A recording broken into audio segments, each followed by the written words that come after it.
go. We are rolling. There we go. Here we go. All right, you guys ready? Let's go. I'm stoked. What's going on, everybody? It's Kenny Buller here, your co-host, with my boys Qashus and Khurram. And today, we're about to talk about something that a lot of us wonder, a lot of us are curious about, but we never feel comfortable enough to ask, and we never feel comfortable enough to tell people. And that is money. Money walks, bullshit talks. Wait, hold on.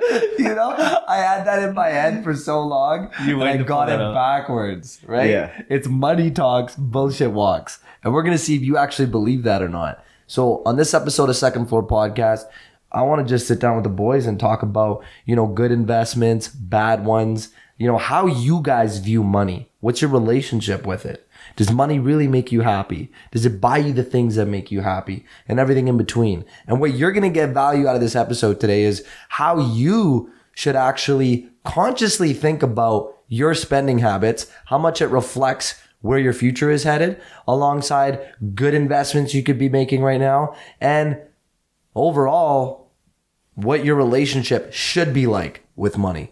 Because Second Floor Podcast is not just about elevating your life in business, in your personal health, but it's also about elevating your finances. And that's why you should be listening right now, wherever you are. Stop whatever the hell it is you're doing. You need all of your attention on this, and we're about to dive in. Let's fucking go, baby. So, boys, question number one. Here's what I'm curious about. Do you guys actually think, with the amount of money in your bank account right now, how much do you care about that? Like, is that something you look at every day?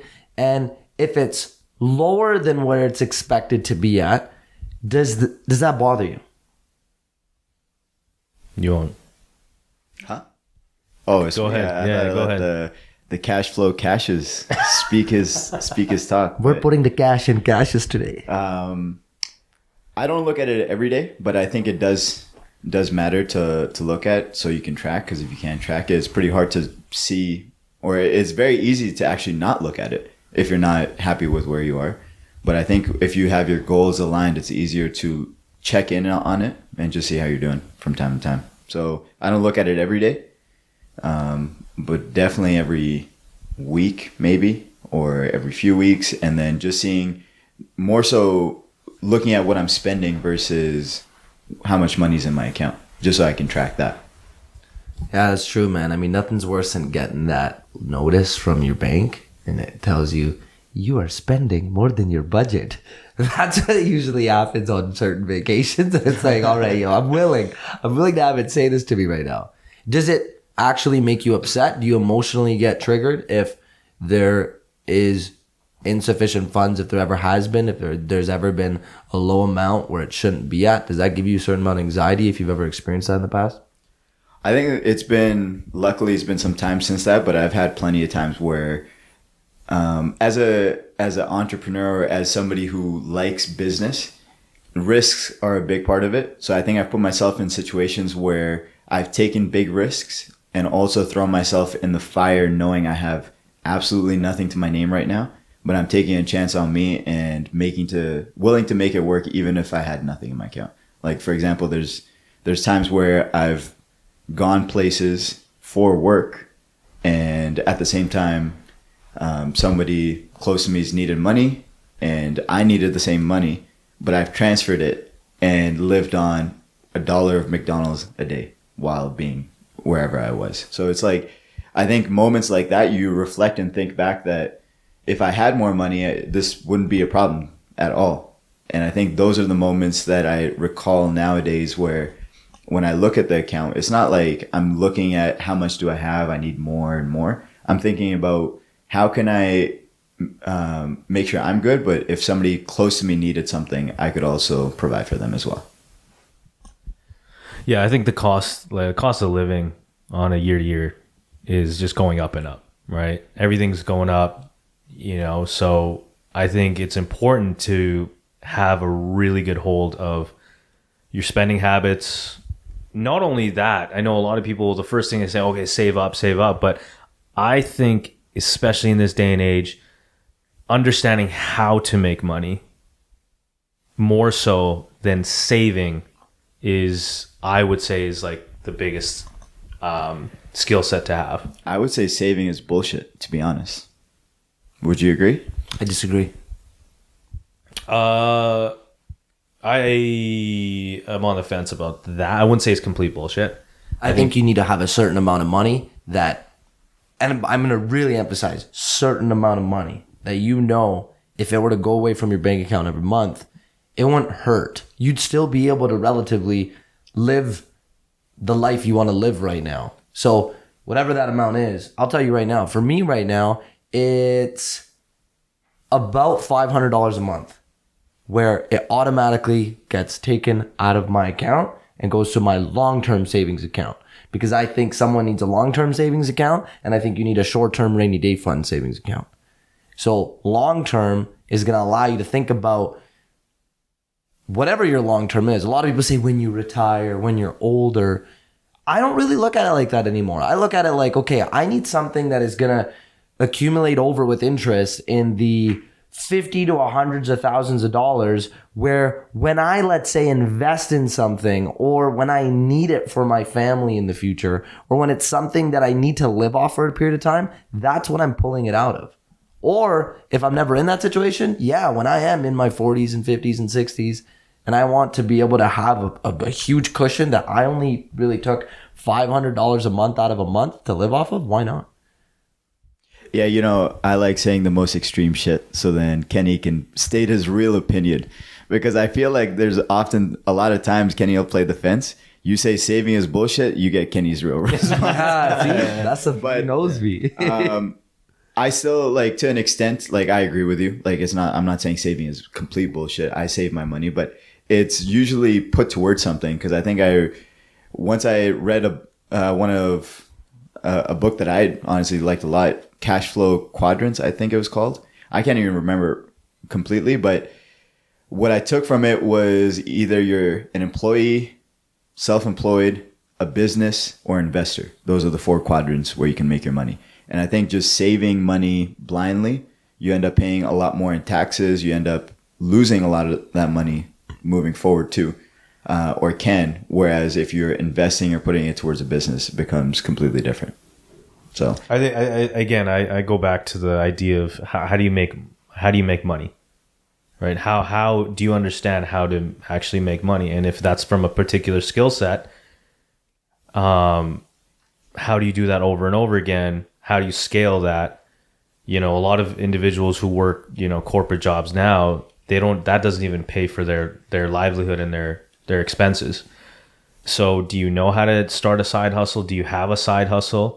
You know, I know a lot of guys who work corporate 9-to-5s, but then they DJ on the weekends at weddings, right? And they make their extra bread and butter from that. So I feel like if you have a certain lifestyle, you need to look at that, put it in a pool and say, okay, here are my expenses on a month-to-month basis. Is it $500? Is it $1,000? Is it $3,000? Is it I'm spending $4,000 a month because this is my lifestyle? And if that's the lifestyle you want to maintain, then how do you double that? How do you make $8,000 a month? How do you make $10,000 a month? And if you haven't figured that out yet, I think more so than being frugal, like the Starbucks latte that you're saving is, I'm not going to go to Starbucks because I need to save my money. The $6 latte over the long run is not going to really make or break the bank. But I would say focus on how are you going to make your money? How do you scale from, I'm a personal trainer, I'm training 1 client or 2 clients or 3 clients for this corporate gym. Oh, now I have a few side clients. I have it at my house. And then, okay, how do I scale that into a commercial gym? How do I bring other trainers in so that they can make the business money? And then so on and so forth. And that's how, getting out of those 4 quadrants, you become from employee to self-employed to business owner. And then after business owner is the investor. Now you have this pool of cash that now you're not worried about your day-to-day expenses. You are now worried about, I have this nest egg. How do I invest it now? And if you don't have that, now you're missing opportunities. Like when I invested in my house in 2019, I had just enough to put down the down payment on that house. Just enough, barely enough. I didn't even have money for renos. I was just like, I just need that money to be able to buy this house. And I did it. And then it was like, okay, I need to figure this out. But had I not got in at 2019, COVID happened, this and that, 4 years later, Now I'm selling that house. It's paid off. It's going to pay off, dividends. And that's that's because of timing, right? Because I had just enough to be able to invest in that time frame, because of the market, because of the world's, economics, whatever the case may be. I was able to capture on that opportunity. But if you're constantly in this, I don't know how to pay, like, I got to pay off my credit card debt. I got to pay off my credit card. Oh, I got student loans. Oh, I got this debt. I got that debt. Oh, I got car payments. You are not in the, you're not even forget investing. You're just running in this rat race on a month to month, on a week to week, and you'll never get out of that. That's why the idea of the rich become richer is that concept, is because they have that pool of cash. They're ready to go. Their mind is clear. They're not worried about like day-to-day expenses. It's like, okay, how do I capture on this opportunity? How do I take the bold risks to be able to invest in? And then especially in terms of timing the market, that's when they buy the most, is when the markets are low, people are incapable because they don't have the sufficient amount of funds left on the side. And they're basically a slave to their lifestyle, like the car payments, whatever payments you have kind of going on. It's hard to invest in anything when you already know you owe X amount of money to so many different things. Yeah, when you have this premise of making more and focusing on that as opposed to saving more, by making more, you'll make that happen anyway, right? There's something that a lot of realtors are getting questioned on, and a lot of people find it they find it contradictory to the work they do. So I've been doing a little bit of research on this, and there's real estate agents that are in the field of, yes, buy a home, great investment. And then when they get asked what their living situation looks like, some of them, not all of them, get in this position of telling people the truth that they rent instead of buy. But then now they'll actually break it down. And I heard this from a few online, and it seemed like it was getting a lot of attention, is they all pretty much said the same thing. They were like, okay, listen, if I personally am going to take a sum of, let's just say, anywhere between $100,000 to $200,000, that's the down payment of, let's just say, my dream home. I take that amount of money and I actually invest it in an apartment complex. So I'll put that in to where I can now have potentially 10 to 20 renters. So now when you do the math, you're going to see that over time, I'm actually going to accumulate an investment on this, as opposed to now having $1 million mortgage that I'm now paying. And then when you add utilities, when you add all of this other extra stuff that I have to pay into that home, this home really isn't an investment at the end of the day. So not to bash anyone that wants their dream home, because I know that's something that I want and I aspire to have in my future, but it's also something to think about, where if you are trying to think of investments and you're in a position where you have that much money, that's a good opportunity of looking at it, right? Now, on the opposite, I do want to talk about bad investments. And I want to get people to understand that even I personally been in situations where I made purchases at a time where I just shouldn't have made them. And there's one, I'm going to call it a scam. I'm going to call it a full on, like, this is such a clever marketing scheme that if people are aware of this and they're listening to this and they're thinking about doing it, don't do it if you're in a situation I was in.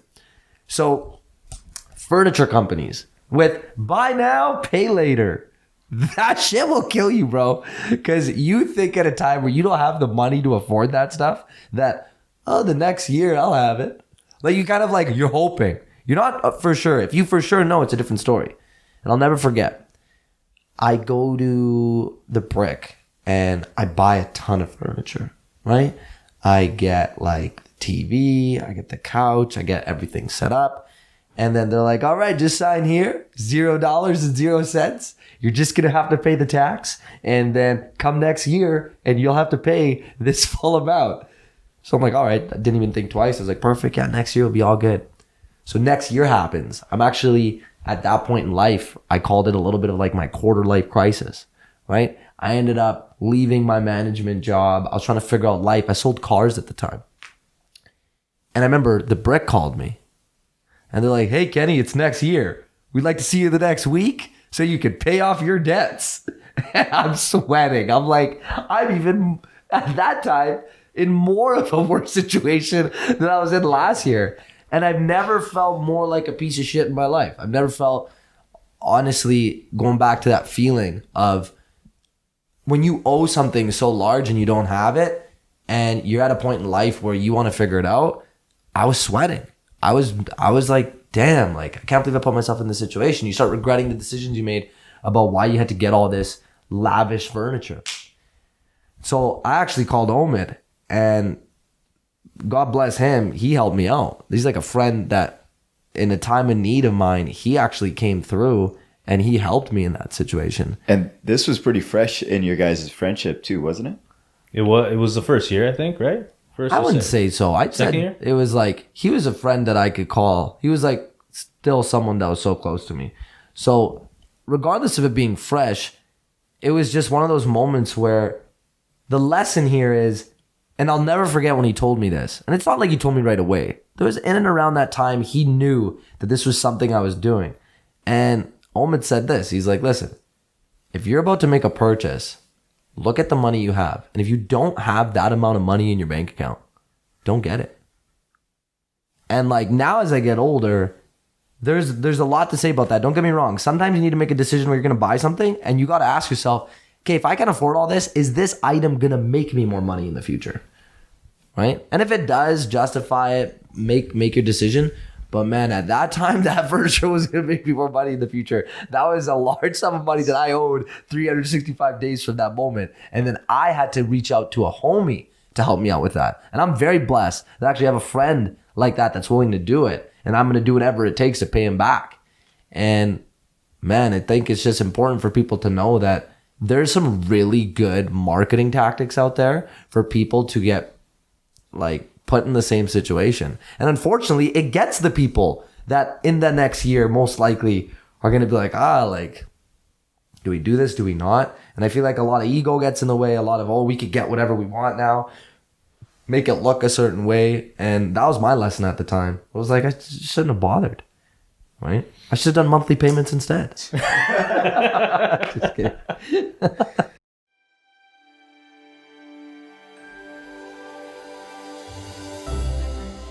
Great stories are timeless. To be a great storyteller, one must bridge the gap between an alluring narrative and the audience, to pull at the heartstrings and to shape the imagination. At Q Films Media, we're more than just a media production agency.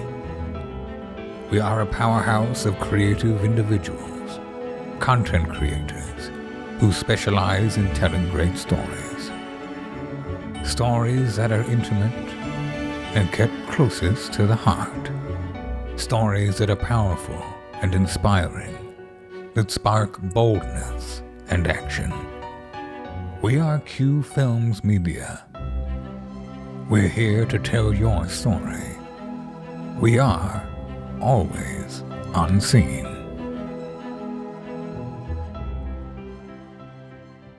But I mean, every business, whether it's a furniture business, the car business, they all have loans. They all have the loan business is the best business, right? The loan business, you're making money off the money that you're giving out, right? And so that's why they do it. You know, they know that, okay, this individual does not have the cash, but he needs the couch, he needs the TV.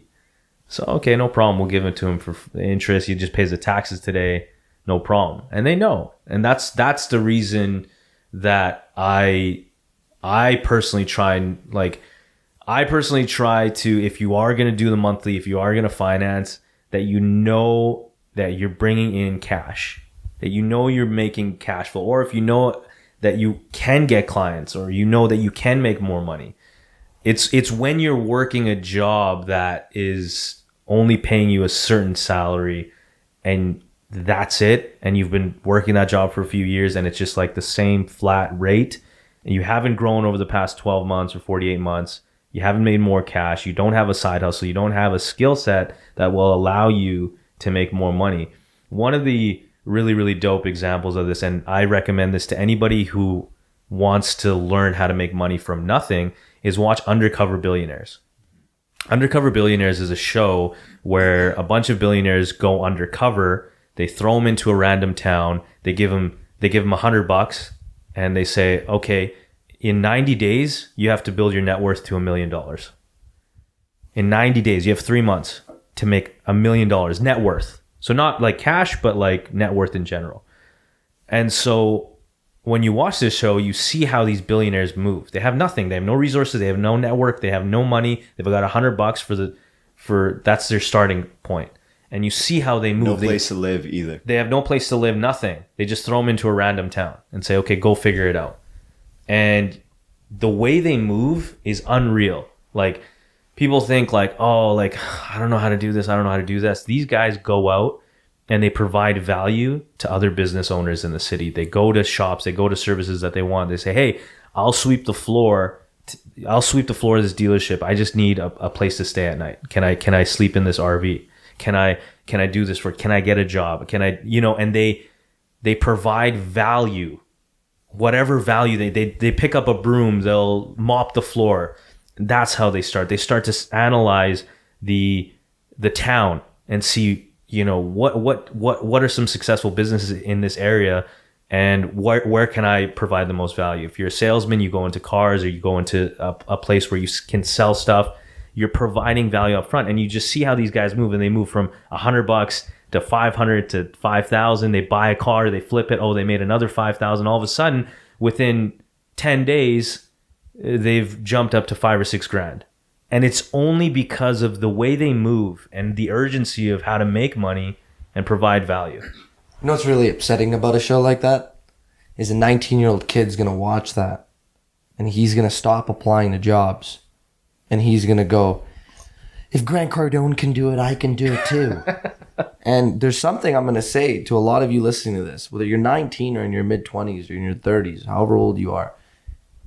If you haven't learned what it's like to work and buckle down and do something for 40 hours a week, I'm not even saying you have to work for somebody. I'm saying work. Like, physically, actually clock in a day and say, I just put 8 hours of uninterrupted, dedicated time into doing something that's contributing some level of impact to the world. If you can't do that for at least 3 years, and you want to make $1 million, and you want to be as successful as your parents, and you want to, get that 6-figure income, if you haven't learned how to work for 40 hours a week, then get the fuck out of here.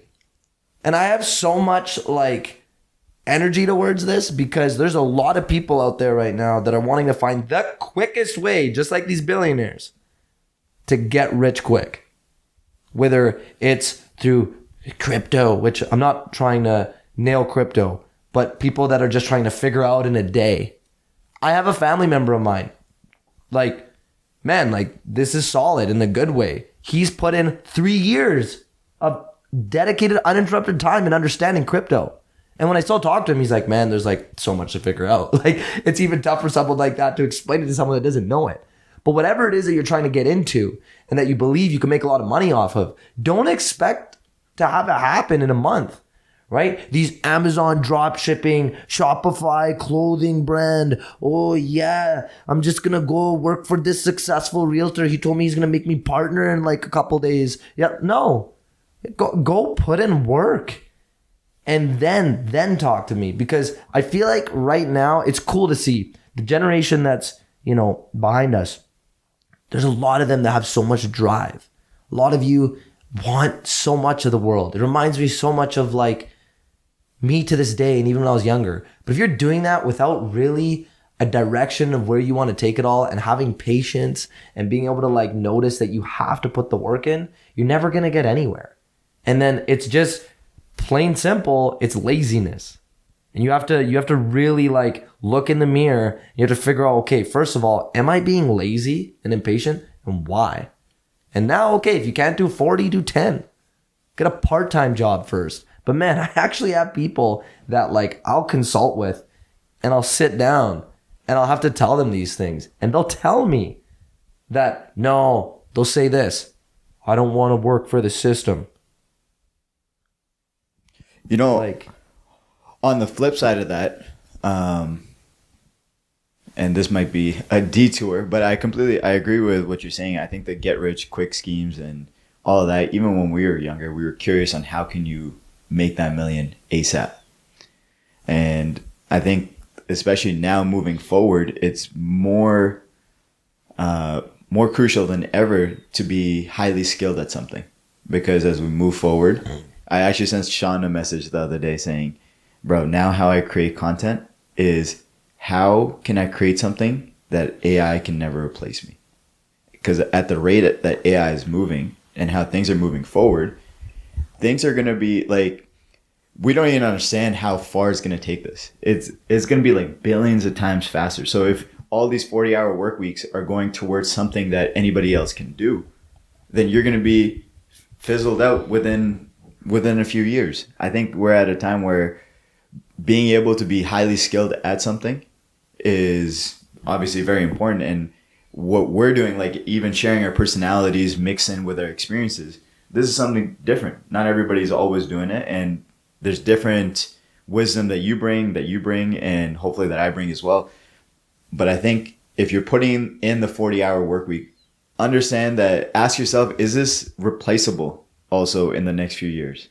Because at the rate at how everything's moving, I was listening to this podcast, I think just yesterday, and they were talking about how, imagine AI, like how ChatGPT is, right? Talking to one another and learning from each other, not even us. The rate, ChatGPT has almost the same IQ level as Einstein, right? And ChatGPT 4 is even different. So all these things are so high compared to the average human being. We're here busy thinking about how can we invest in crypto without even knowing what it is and trying to make $1 million, or how to do things so fast that all of this is going to be taken out. I think I got sidetracked thinking about that, but no, I like that. You have to think about whether or not what you do is indispensable. I completely agree. But also, I think that you have to figure out, not just on the particular skill set, but if you're working for a company and you don't have to be an entrepreneur or business owner, but how do you become irreplaceable in that company? Mm-hmm. Yeah. Right? If you see a vision and a clarity in terms of, I want to work for this company long term, how do you become indispensable? How do you become that outlier in that company? You're the one taking on multiple hats and managing and operating and providing ideas and impacting the business on a day-to-day. The board, the executive board is going to be like, damn, like we can't get rid of this guy. He's our go-to. And then from that point, it's sky's the limit, right? You might not have a particular skill set necessarily, but you've accumulated so much within that. You've ingrained your roots into that company so much that they have no choice but to, keep you around. Even on that same note, I got to give a huge shout out to Sean Kanango, because his book, The Bold Ones, talks exactly about this. And even the people that I really admire to be like or enjoy being around are people who are multifaceted in many different things. And I think Sean's a guy who can speak many different languages. And by that, I mean, he could talk to you in his book. He's talking about crypto. He's talking about basketball. He's talking about business. And he's relating it all to similar things. But the way he's able to talk those different languages makes him irreplaceable, because he's able to communicate with just one audience. More than just one audience. Whereas a lot of people, I think, might just be like, I'm this person, and because I'm this person, I'm going to talk to these people. Whereas I think even in our friendship, a lot of times over the years since I met everybody's very unique and very different. But I was like, I want to be able to talk media in a way where Kenny has no idea what the hell's going on. KB has no idea what the hell's going on.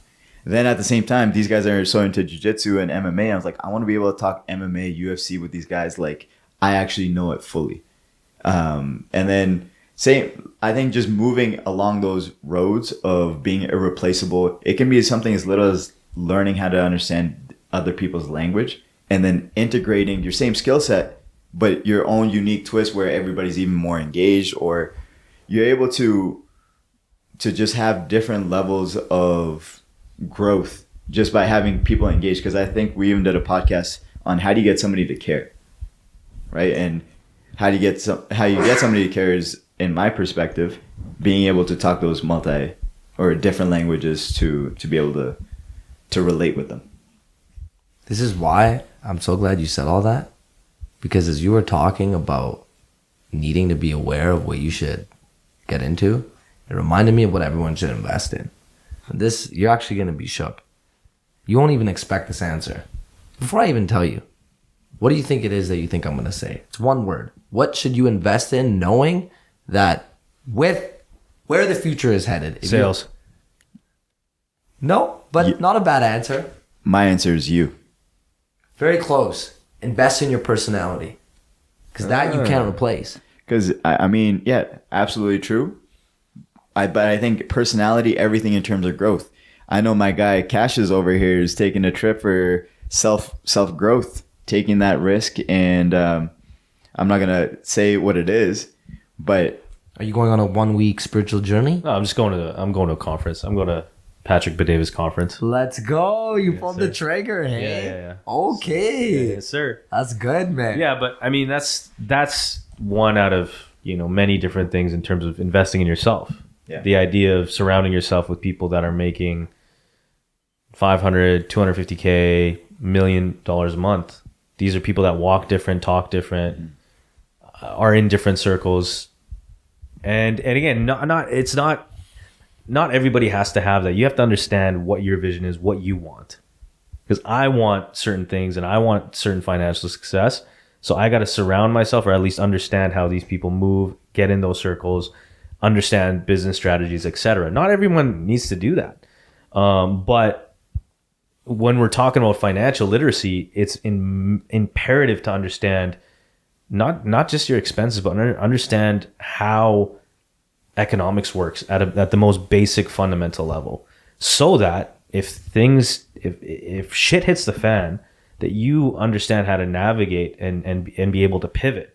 If you don't understand the terms of your furniture financing, right? And it's right there. It's like it's in the agreement, and you don't understand that because it's 20 pages and you decide to skip it over, you're screwing yourself. You don't understand the terms of your financing for your car payment or your mortgage, and you don't understand these sort of basic terms. And nobody teaches you this, right? Nobody's going to sit there and say, Kenny, Khurram, okay, here, this is what this means, this is what that means, right? They want to throw it into the agreement and hope that you don't look at it. Same thing with credit cards, man. Right? They send you this agreement and it's like all these different rules and regulations for your credit card, but you're like, screw it, just give me the card. I need to go buy something, right? If you take the time to understand how your taxes work, how basic economics work, how the things that you're purchasing, you'll be in a better position. You don't have to try to get $1 million a month if that's not your goal, but just focus on basic financial literacy at the most fundamental level. And I promise you'll be in a better place than more like half the people.